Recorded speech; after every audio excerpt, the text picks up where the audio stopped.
Good day, brethren. I'm Dr. Aramide Adediran. I'm an endocrinologist. I attend the Redeemed Christian Church of God, Royal Connection Assembly at Abule Egba, under Province 89. I thank God for this opportunity to discuss with you the complications of hypertension.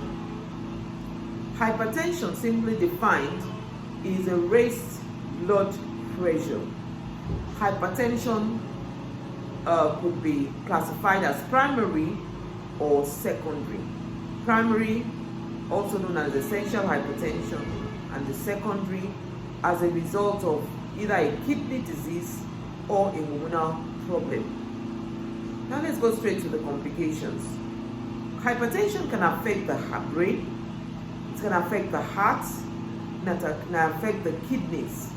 These are vital organs of the body. When hypertension affects the brain, what does it cause? It causes a stroke.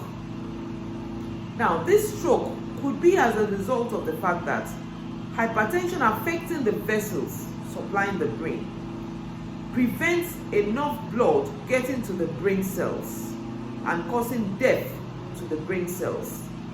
This is what we call infarction.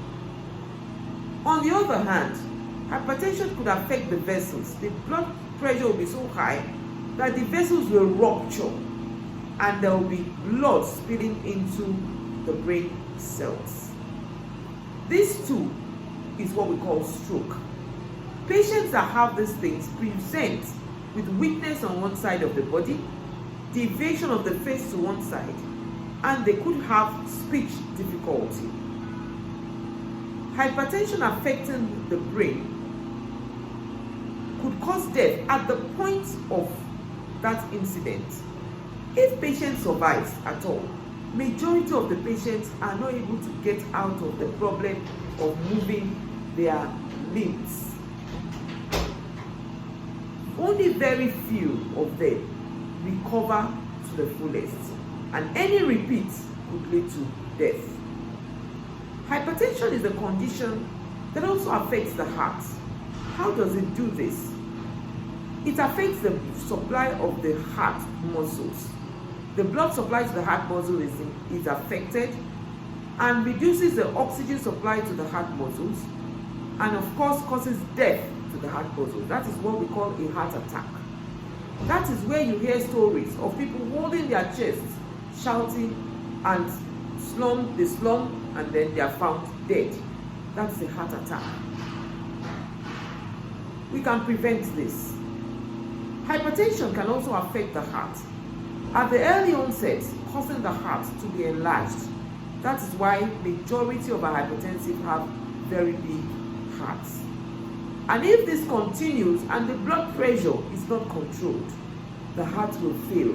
Again, the patient now presents with leg swelling, abdominal swelling, difficulty in breathing, exertional dyspnea. There's difficulty in breathing when they move a little distance. The heart has failed. Hypertension can also affect the kidneys. When it affects the kidney is not able to make urine. If this persists, the patient could be brought into the hospital as an emergency. And of course, if the patient is not able to excrete the waste from the body via the urine, it accumulates in the body, affects the brain cells, and then the patient will come down with irrational behavior, inability to pass urine, what we call hypertensive encephalopathy. And again, if not properly managed with dialysis, the patient will die. Dialysis is something we use to replace the kidney function in a patient whose kidney has failed. And I tell you, brethren, it is very costly. If we look at these complications, when the kidney is also affected, the kidney produces a hormone we call erythropoietin. Erythropoietin is a hormone needed for red blood cells production. So such patients will now come down again with anemia. Anemia, when it occurs, will also eventually go back and make the heart's function poor. So you see, it's a vicious circle. When we have all this in play,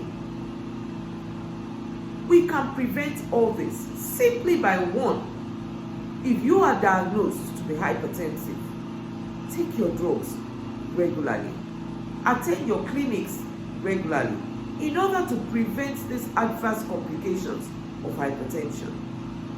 Don't live in denial, I don't have hypertension. 2, if you notice that you have parents that are hypertensive or siblings that are hypertensive, it will encourage you to go and check your blood pressure regularly. Your lifestyle modification is also important. Again, if you notice that you have been having some of these symptoms and you have not gone for a checkup, it's advisable to go for a checkup. Hypertension is deadly. One of the symptoms, and the first symptom of hypertension, is not showing any symptoms at all. So the only way you can catch it is to check your blood pressure regularly. Thank you.